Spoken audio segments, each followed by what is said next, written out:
Welcome, everyone. I'm Todd Keats, founder CEO of My Care Friends, here today with Joyce Griggs, founder CEO of the United States of Healthcare.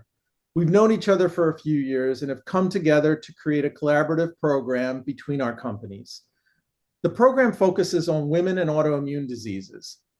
In this program, we are looking at a myriad of related topics, from issues that women face in getting to the diagnosis, to helping women advocate as they face their disease, to inspiring stories from the women who battle those diseases each day. It's with this in mind that we are incredibly excited to have Meghan Davis with us today. Meghan, like my mom, is a scleroderma warrior. Her journey has been fraught with many challenges that women with autoimmune diseases face, yet it's also one that has led her to become a powerful advocate for other women who are battling. Meghan's motto, "Powering Life Possible," is not merely a motto for her, it's a way of life. Today, we will begin with Meghan providing a Cliff's Notes version of her battle. We are going to focus on her motto so that other women can benefit from the wisdom she has gained through her journey. It's her mission to instill hope, save lives, and raise awareness.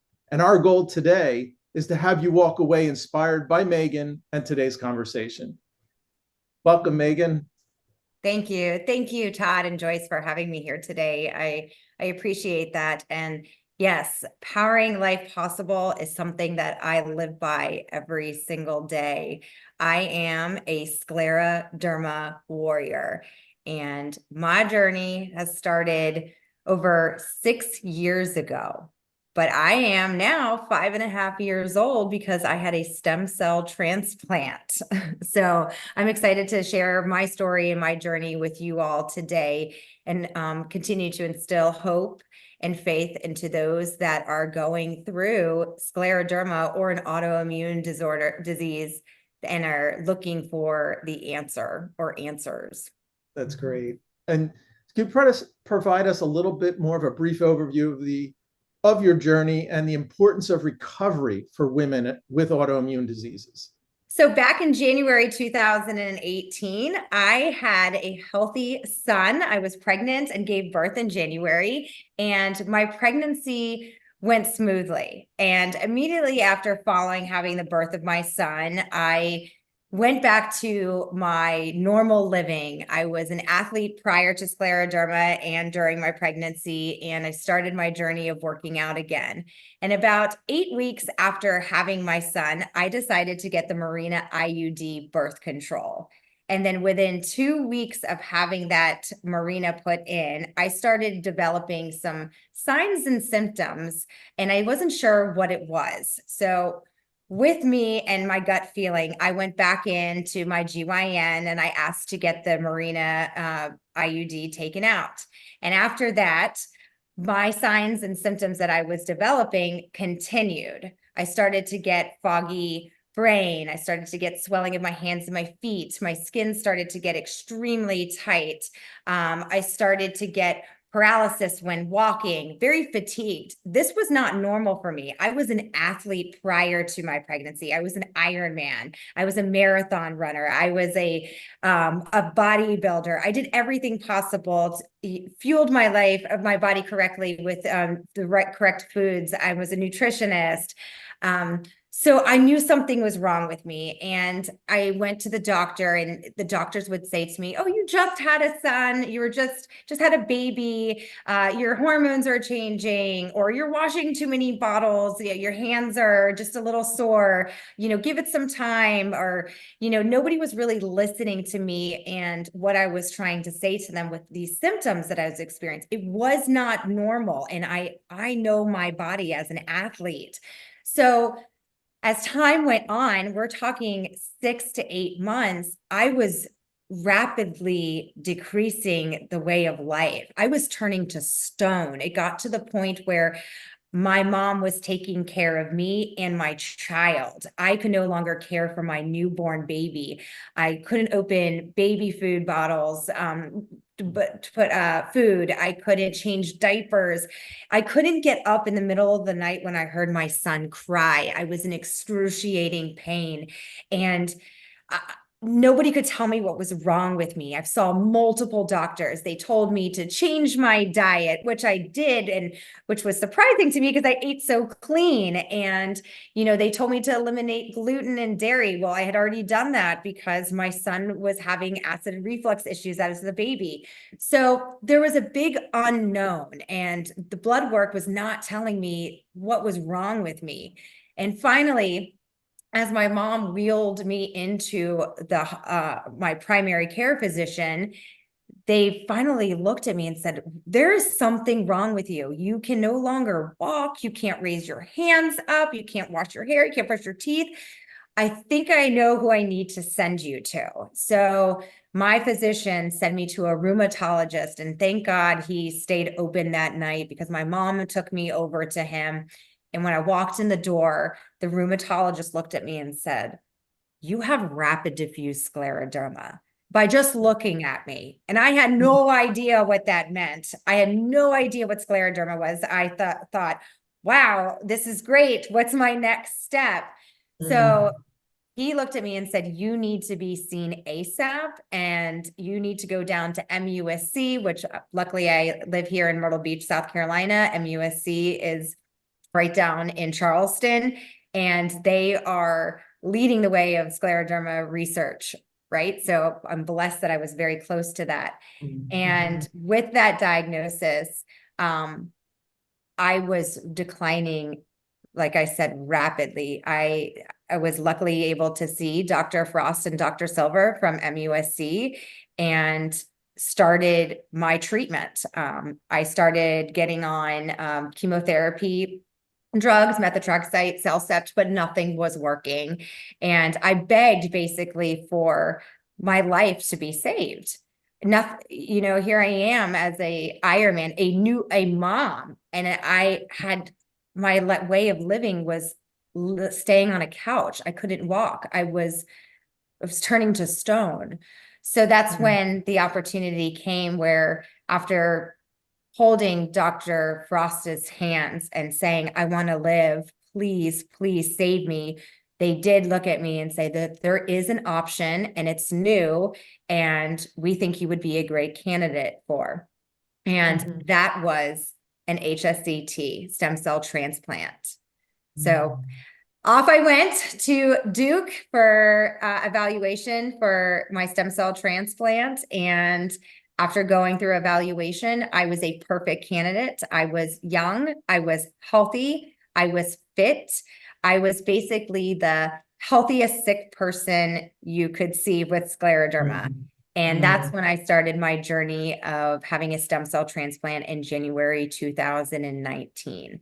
So here I am. After 5.5 years, I underwent the stem cell transplant, and I was basically reborn with a second chance of life. And I am blessed to be where I am. I put that all because of my recovery and what I did during my recovery to get to where I am today. I mean, I have to say it's really stunning, the journey that you had to go through in order to get to a place where they could help you, that you were discounted. And I think this is something that does happen to women because things get blamed on. You just had a baby, you are going through menopause, you are, fill in the blank, in terms of what happens, what happens to women. And I think that, one of the messages that I think is so important is to say is, if you are having trouble getting a diagnosis for something that is a question mark, try to get yourself to an academic medical center, because those are where experts are, and they're used to seeing things outside of the ordinary. That, we have to remember that relying on community doctors, no matter how great they have been for us as our doctor, may not always be the right thing. So you have just an amazing story. Correct. Thank you. You have to advocate for yourself as a patient. One of the greatest places where I found information and support was from a Facebook group. Once I was diagnosed with scleroderma, one of the first things that they say in that Facebook group is that you need to go see a specialist. There's so many physicians out there that aren't educated well enough on this autoimmune disease, and they're not aware of the different treatments that are available for this disease also.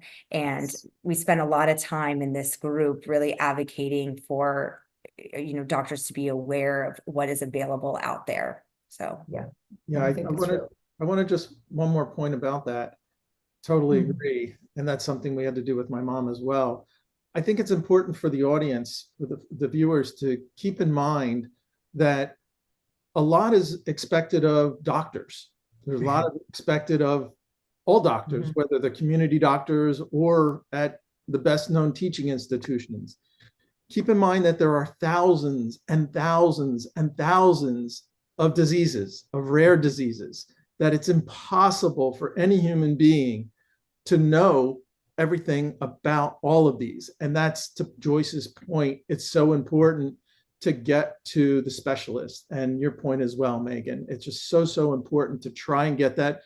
Try to go onto the groups that are online specific to a disease or a category of diseases and see what's being said there. And that's a really good place to start. So, yeah. What we wanted to talk to you about today was, okay, so you get your diagnosis, now what? And one of the things that you have mentioned is the importance of following doctors' orders. Now, you've had a stem cell transplant, so that's quite a serious thing.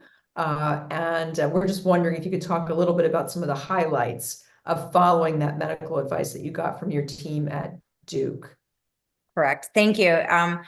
Yes, and like I said before, I'm here for a reason, and I believe it's that journey in recovery. And Duke is top notch. And when I went in for my transplant, I received a binder. And in this binder, I say it's the Bible of recovery.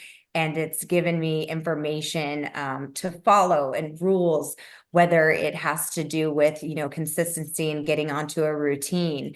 But till this day, as I stated, I'm 5.5 years old with this transplant. I still carry this binder around. And the reason why is if there's anything that is necessarily wrong with me, it comes with me to that doctor.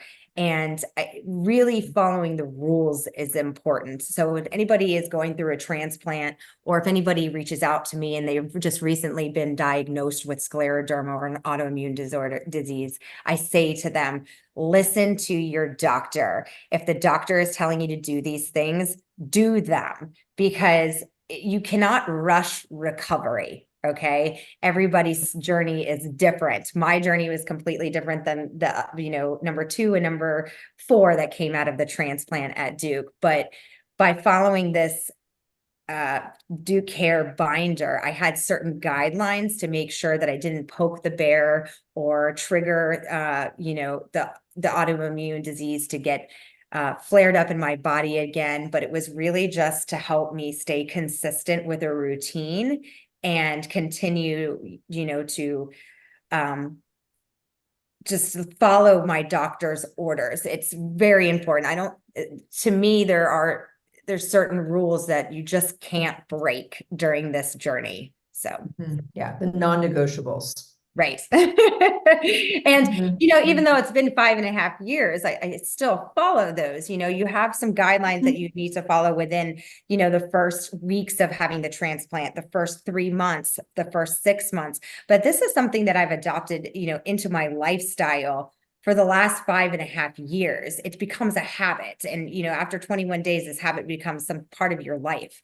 And that's part of powering life possible is, following these rules. So that's my number one advice to anybody that's going through any part of their treatment plan, is to listen to your doctors, follow the rules. Follow the rules. I think that's really great advice. Then there's another very important topic. This can be said for anybody, but certainly on autoimmune diseases, which is the physical therapy and the healthy eating aspect of it. It'd be great if you could talk about the importance of attending those physical therapy sessions as ordered, as you had alluded to, because how important that is to maintain mobility and function. This is the number one for me, coming in as an Ironman, getting diagnosed with rapid diffuse scleroderma, and it just taking over my life. My goal after transplant was to get back to who I was prior to scleroderma, and even prior to, having a baby. And it was so important to get onto a routine for just to keep my movement, going for a walk, the basic, whether what your goal is after having a transplant. But there's so many different types of therapies that you need. It was a full-time job for me being released. What you need to understand is this transplant isn't just, you have a transplant and you're good to go, right? Everybody's at a different stage. I, however, was bedridden, needed assistance, going to the bathroom or, going up the stairs. But, when they recommended me to do hand therapy, going to see massage therapy, mental therapy, you name it, any type of therapy I was doing, and I was doing it every single day. It became a full-time job to me. And with aligning with the therapy was eating healthy. You get one body in your life. However, I feel like I've gotten the chance to have two lives, right? So with this second chance of life, I was going to fuel myself correctly. And that's something that I live by anyways with what I do for a job. But you need to fuel your body correctly during this journey. You cannot fuel yourself with sugars and processed foods, because you need to move forward with your movement, and all of this is, compatible to be together for success in recovery. One thing that it's sad to see, but you will see it, is that here you are lying in a hospital bed and you have some people bringing in McDonald's. You don't want to do that. You need to put yourself with protein, vegetables, fruits. You want to fuel yourself for this journey that's going to lie ahead for you. So it's very important. Yeah. It is. And can you talk a little bit more? You alluded to it, eliminating sugar and processed foods, how that ties into the reduction of inflammation, which is such a huge part of autoimmune disease. Absolutely. Absolutely. Sugar and inflammation just don't go together. It's very important to protect your glucose levels during this journey and flaring up, and even now to this day in recovery, if I eat something that has a high level of sugar or is processed, I don't feel good. So why would you put this into your body when you're almost at your all-time low? I mean, I was at rock bottom, day one of being reborn again. So it was very important to me to fuel myself, with the proper protein and eliminate those foods so I could heal and build muscle and get back to who I was and be able to not be a couch mom, just being able to move correctly, sleep better, all of this stuff is combined together for powering yourself life possible here. So food is medicine, I like to say. So it's such a great tip, because whatever we can do to eliminate sugar and processed foods from our diet is just so important for health overall, and certainly to reduce inflammation. I just want to say it again because it's so important. And it's so important to be consistent with it, especially with your rehab. I mentioned that it was a full-time job, but there was times that I didn't want to go, but I knew how important it was to go. There were some times that I didn't go. I knew that my body needed to sleep. But I mean, I was in rehab for up to six months to a year. And to this day, even though I'm 5.5 years out, I'm not afraid to go back into therapy, hand therapy, even if I need it. I had a lot reverse with my transplant. I went in with a skin score of a 49 out of 51. It's one of the worst skin scores you could possibly have. Today, I have a skin score of 0. Some of my doctors try to say that it's a 1 or a 2 because of my hands can't necessarily make a fist, but deep down inside, I know that it's a 0. And that's because I, got off the couch and I went to my therapy and I fueled myself with that. And it takes some work. You can't expect results by just sitting on the couch and just waiting for the results to happen.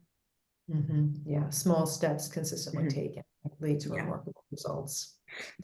So we talked about the physical. What about like the mental? So like a lot of what you're saying takes a lot of mental strength, Yes. all these things, you know, and what are some tips that you might have about mental health, mindfulness, managing the stress, and also just creating a sense of, okay, I'm gonna do this. Mhm. Uh, So when I was presented with, you have to have a stem cell transplant or mhm, you are going to be 6 feet under, right then and there, that's when it clicked. I am going to do whatever it takes to be a mom and to live my life. Dying was not an option.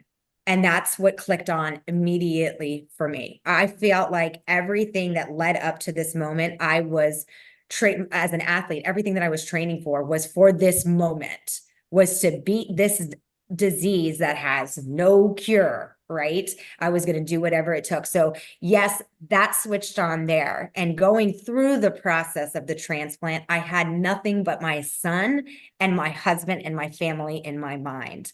I was getting blasted, and I say blasted because it was full body radiation. I was getting blasted with chemotherapy and radiation at one time, and I would have to say my son's name over and over and over again, not to quit. And, he was just 9, 10 months old, and I wanted to continue to be a mom. But one thing that's really important is after the transplant, you go home. And that's the hardest part. I can say to you both, I will do this transplant 1,000 times because I would do it over again. If it was active again, I would sign up tomorrow to go through this transplant to get the life that I have today. But nobody talks about when you go home, what happens. We talk about all the signs and the symptoms and what can happen to you during the transplant, but that's not talked enough, right? I was an athlete. I ran prior to scleroderma to relieve stress. I was a runner. So when I was stressed, I would put on my running shoes and go out. I couldn't do that. I couldn't even stand up. I was still in a wheelchair. So, exercise was not a way for me to relieve the stress or the unknown or the fear of scleroderma coming back, or if I was still going to live, or what was going to happen to me. So I actually admit to not wanting to go on an antidepressant because I felt like I would be weak. I thought that it meant that I would be weak. And 4 months of being home and crying and sleeping and battling with myself, I knew that it was time to talk about that mental health. And my doctor went in and said, it's time for you to go on to an antidepressant to help you get back to Meghan Davis. And so I did. And I was very happy that I did because I got my life back. I was able to go into the rehab, the therapies, and, get back into just normal day of life. And that fear of the unknown started to fade away. And I just think that if anybody is going through this process, ask for help. It does not mean you are weak. It actually means you are strong. Asking for help means that you are stronger than that person that's not asking for help. And that's something else that I say to my warriors that are going through this or get diagnosed. Follow the rules and ask for help. And it's okay to be on an antidepressant. And, I talk to those that are getting ready to go home and I say, hey, ask your doctor about, an antidepressant, or what else can you do? If you don't want to go on an antidepressant, make sure that you find that time to download a meditation app. Take a moment for yourself. What is going to help you and your mindset during this recovery phase? Is it painting? Is it reading? Is it talking to a loved one? It's not always medication, but for me, I had to turn to medication. There's so many different things out there to help you. So there are many things. I had a simultaneous double hip replacement a year ago. And one of the things that was recommended to me were 2 meditation apps, which were actually recommended by Blue Cross Blue Shield. They were given by Blue Cross Blue Shield of California to all patients who were going up for surgery. These were for surgery in particular. One was you listened to before surgery, and the other was for pain management.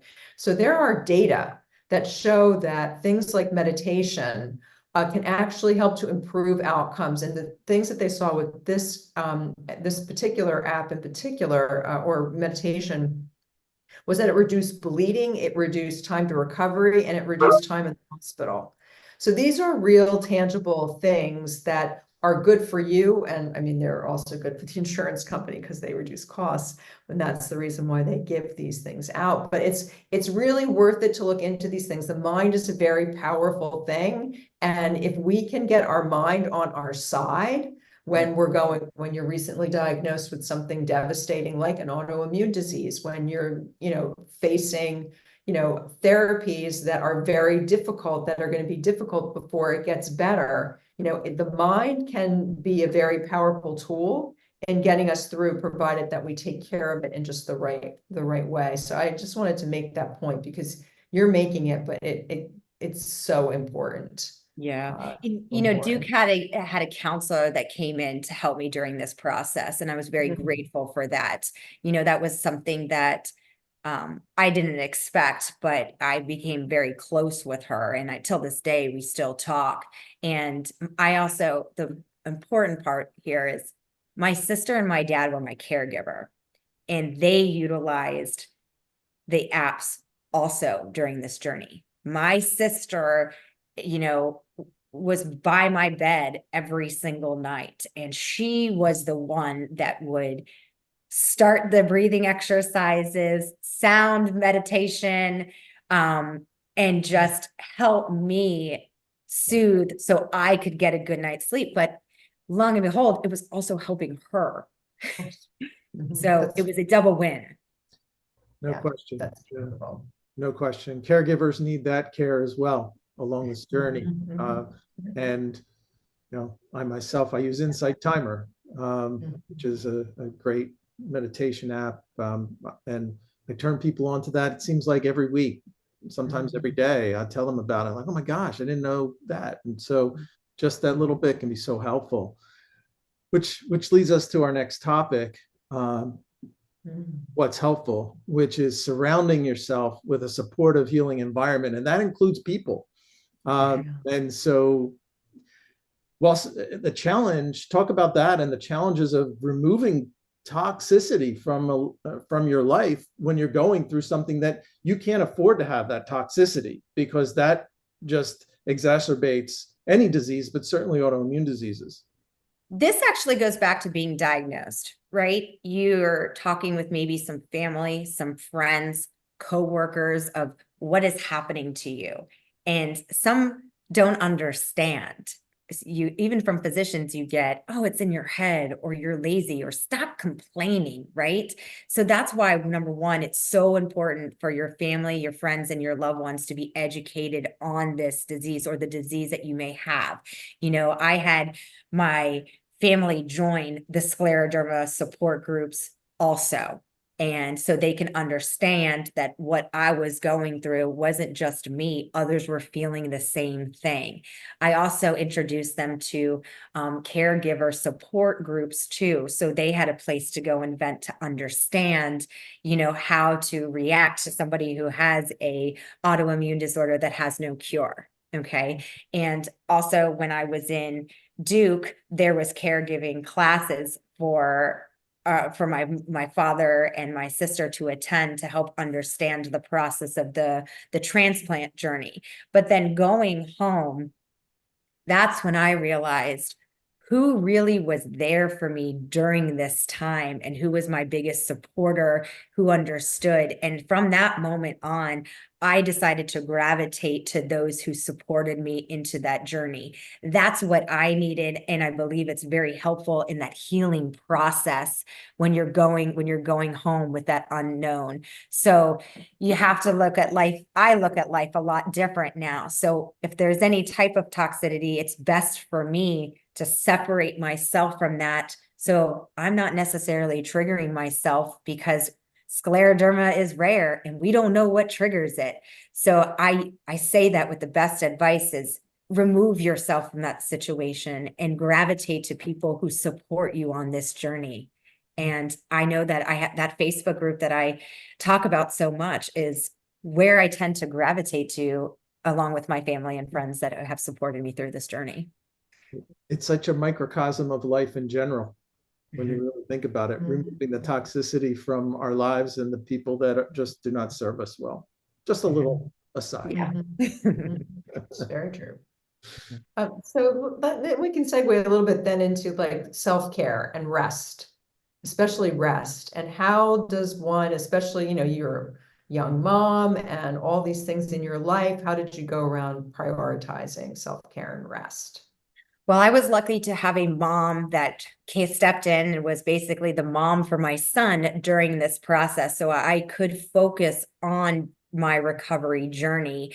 And when you get home, your full-time job is therapy and resting to make sure that you can get back to maybe where you were or just get to this new place in your life, right? My goal was to get back to Iron Man Meghan. So I made sure that in being consistent into my routine, that I had to make sure that without doing too much, I found time for myself to really rest and recover. So by creating that routine, you need to build in that time. So typically for me, it was, going to the beach, going for a nice long walk, and then eventually a jog to a run or a bike ride, or, going to therapy or going out to lunch with a friend. But prioritizing that with a routine is going to lead to success. And a routine is so important. And I even say that to my clients now, you need to be consistent is developing that routine. And knowing the difference between rest and fatigue also, right? That's something that's important to talk about. Here you are in recovery, and if you find yourself sleeping for 2 + 3 hours, it might be a little bit different than the rest that you actually need for your recovery. So knowing the difference between fatigue and recovery and the actual rest that you need. So. Yeah, I mean, I think that's just so important. And you mentioned earlier, it takes 21 days, right, to solidify a habit. Is that Yeah. right?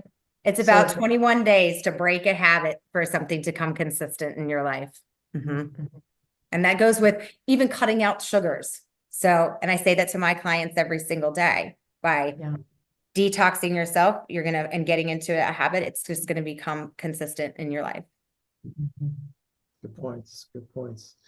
So there's an inevitability that comes along with setbacks in a recovery process. And I want to clarify for the viewers that when we're talking about recovery, there's all levels of recovery, that people who get to a point where you are, there are people who will recover to a point, but if they can stabilize and be in a certain level, that's still part of a recovery process. It's not a definitive, it's either all the way or not. There's a continuum.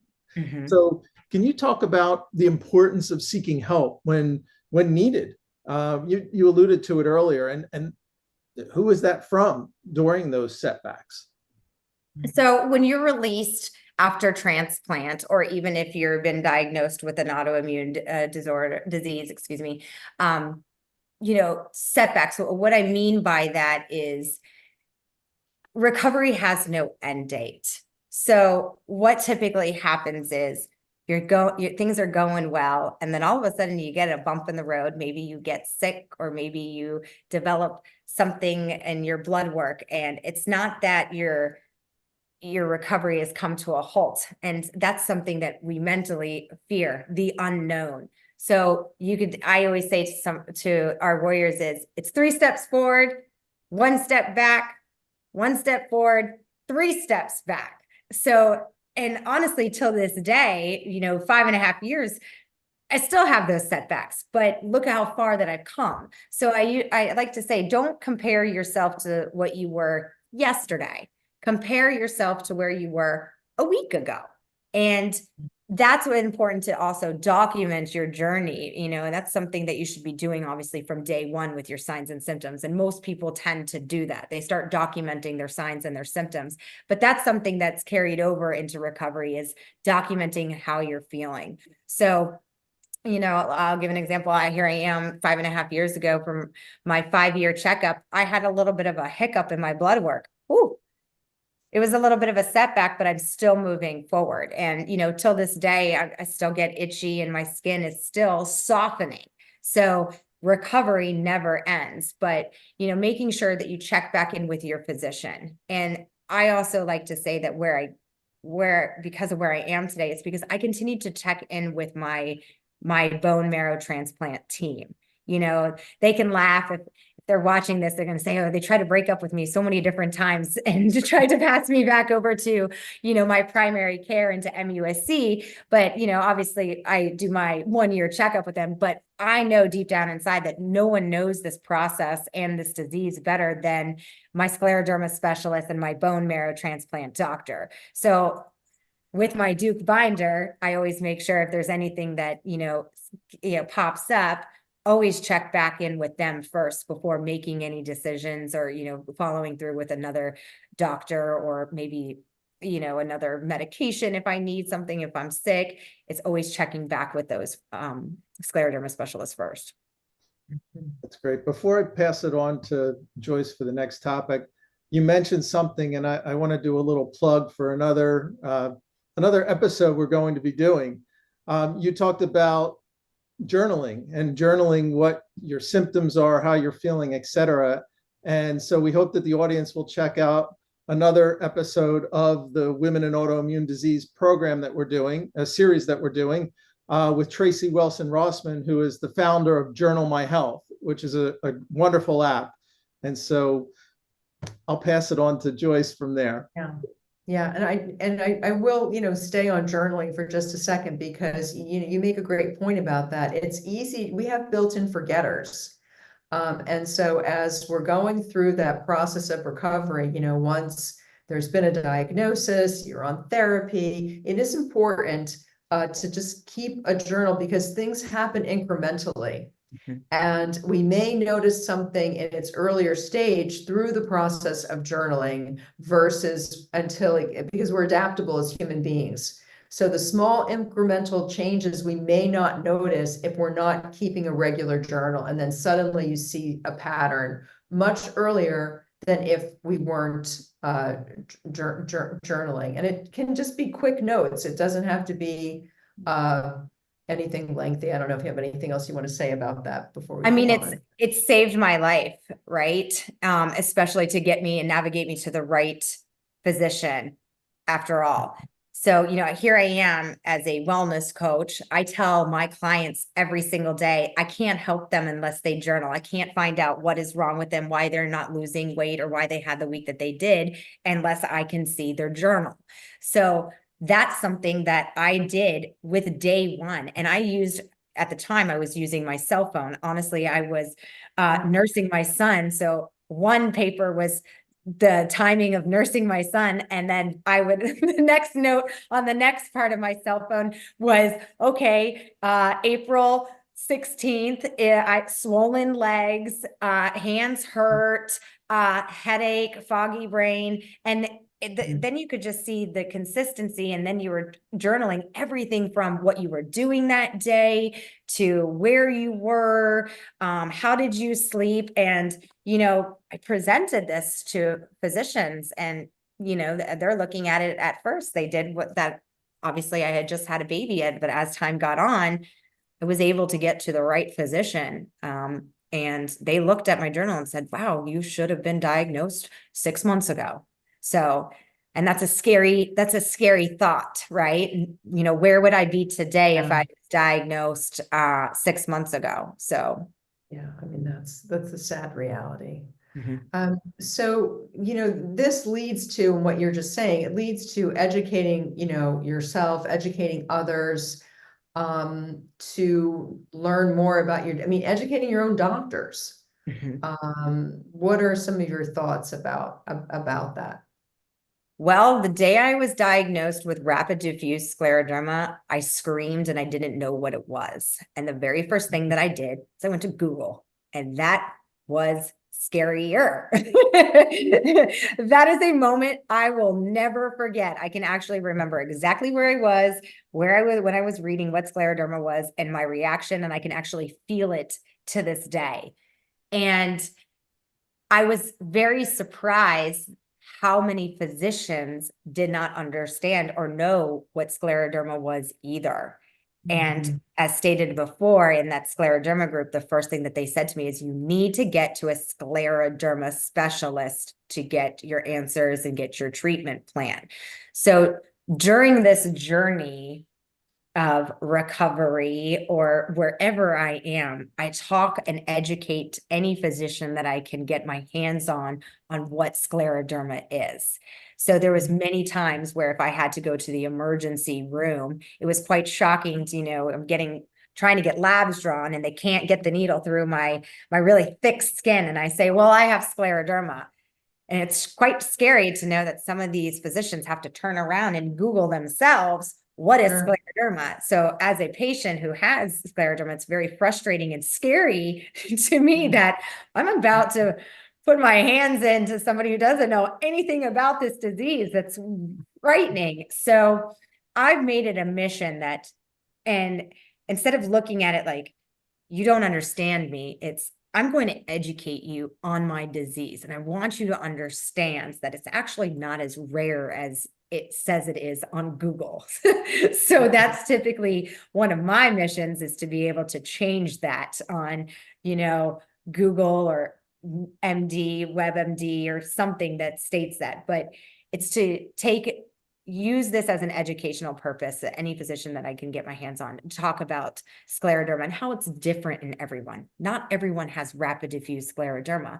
Some people can have scleroderma and have no skin effect issues, right? And they're walking around and they have these issues. So I like to look at it as a part to, teach them about this disease and the treatments, right?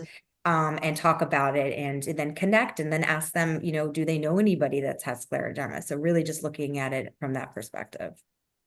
I think it's one of the unfortunate truths of any rare disease is that the patients are the experts. And that you are going to find, especially if you wind up in an emergency room, doctors, nurses who are not going to be familiar with your condition. And so this is a fact that has to be accepted, because otherwise, you're going to be profoundly disappointed and maybe put your life at risk. And so I think you've even mentioned to us in other conversations, you take that binder with you, right? I mean, if you have an emergency room visit, that binder's going with you, so that the healthcare providers can, see. Yeah, and before they even touch me, I'm on the phone with my scleroderma specialist, handing the phone over to the emergency room doctor, and saying, hi, I'm a stem cell transplant warrior. I have scleroderma. Here's my doctor, before giving me any type of, treatment, or, so they're fully aware of my disease. And it's difficult too, because we're not all, we're not all able to be that, powerful and direct. And, some of us are more reticent than others to, come at authority in that way, or a seeming authority figure in that way, and to, just go ahead and speak our mind. So that's another thing that, we may have to work on if it's not in our personality type, to be direct that way if we're more introverted. And it comes to the point also that it brings back to, if you're not near a scleroderma specialist, or you have or may not know, right? You go to this physician and they diagnose you, or they misdiagnosed you, and then some just stop there. If I could say anything to anybody listening to this, is don't take no as an answer, and keep advocating for yourself with other physicians if you can. Keep learning, keep educating yourself, and you know, if you're not happy with one of the answers that your physicians get you, it's you're not locked into that position. Could continue to move on, continue to ask your friends and family, what are some other options? You know, by really reaching out to that support group, you'd be surprised on how many we've helped, you know, get them to another physician that believes in them or is educated on it better. And you can save lives that way. And that's important because, you know, those that are misdiagnosed or throw on medication and say, you know, so it might not be the correct medication for them, or, you know, you're never going to get better. And then they can also miss that window of opportunity that I had. You know, I believe I was given this disease for a reason. I was also believed that I was at the right place at the right time to go through the transplant. So I could share that there's this other option of treatment out there. So. Yeah. And I'll just further that with scleroderma, since I'm familiar with it, related to my mom. You talk about the misdiagnosis, and she was misdiagnosed. There's no question about that. And they just kept throwing a drug at it, prednisone, and that was at least for a year. Who knows how much longer? She was on prednisone for years, but who knows how long it was scleroderma. I have no idea. I don't know how many people know where that crosses over, and they can test and they find out. But to your point, because of the delay, it caused severe kidney, lung damage, and it was able to be reversed slightly, but not as it would have been had it been correctly diagnosed way back. So we're on to our final topic, which, you know, we could talk for hours. For sure. There's so much we can talk about this topic, and we have offline. But the final topic is just dovetails to what we've been talking about, and that is, as you call it, embracing the long-term recovery. And, you know, so if you can talk about the concept of long-term recovery and the importance of attending regular checkups, you know, even when you're feeling better, and then what that ongoing journey looks like and why it's important.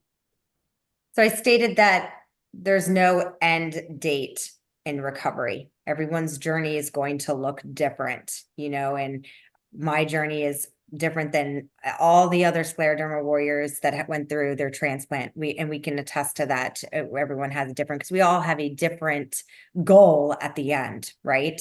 But you know, my 5 years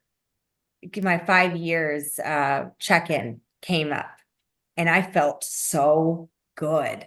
And I was saying to myself, why am I even going to go to this checkup? I feel so good. I drive 4 hours for them to take, you know, all these vials of blood just to send me home and say, see you in 6 months.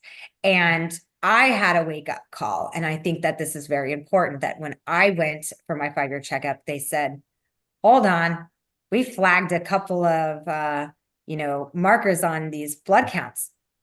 Oh, that was the next level feeling that just came over. And I was like, oh my gosh, I almost missed this appointment. And I am so glad that I went to that, because it led to going through more tests to rule out, to make sure that scleroderma wasn't starting again. Right? I feel good, but we know this disease is rare. We know that there's no cure. I may not have active scleroderma right now, but what's to say that it doesn't get started again, right? So, and maybe this was a wake-up call for me, that they would find it sooner than what they did when I was, you know, 5, 6 years ago. So I believe that, you know, I went, and it was a reminder that you need to continue to go to see your physicians for those routine scheduled appointments, no matter how well you feel. You know, with this transplant, it's not just scleroderma that can come back. There are other side, you know, other issues that could arise, cancers, and they need to catch that. So that's why it's very important to go back and listen to your doctors and go in for those routine checkups. And like I said, that was a little bit of a setback for me, bump in the road. I had to adjust some things in my recovery with my workout and my daily routine. But, you know, with the answer, thankfully was all good, but it was just a little bit of a hiccup, and I'm back into consistency again in my recovery process. But I find that, and I say that now, it's because you never know, right? You could be feeling great, but it's definitely important to go back in and check in. It really is, because there's the invisible, it's like how we feel is only one indication of what's going on inside of the body. And if we become symptomatic, you're way far down a disease state already. Right. I mean, that's the thing that we don't understand because, again, it's like educating ourselves about health. So that's what you're saying about, going in for these regular checkups. There's a protocol for the timing of these checkups and the blood work and the other fluids that they may be taking and monitoring. It's, they're looking for early indications, just like you were saying, markers. And these are things that you won't feel. Right. We just will not feel it. So it's just really important. I just want to kind of hammer that home a little bit hard because, but it's like you said, I felt great. And then lo and behold, they found these markers and we had to take some steps. Right. So yeah, it's really great. Totally agree. And so, Meghan, thank you so much for being here. Thank you. It's been wonderful to talk with you, and everything that you've shared is powerful. Your story, your inspiration, all the wisdom you shared. I'm positive that the folks listening will be able to take this and do something with it, or help their loved ones. No, I appreciate you both for having me on. And if anyone would like to learn more about my journey, I do have a Facebook group, Meghan's Race to an HSCT. I continue to update my followers on my journey. It's also a great resource to find out information on my stem cell transplants and any type of treatment that I've had during this process. So I appreciate it very much. Thank you both. Great. Thank you so much. Thanks, Meghan. Take good care. Stay well. Thank you.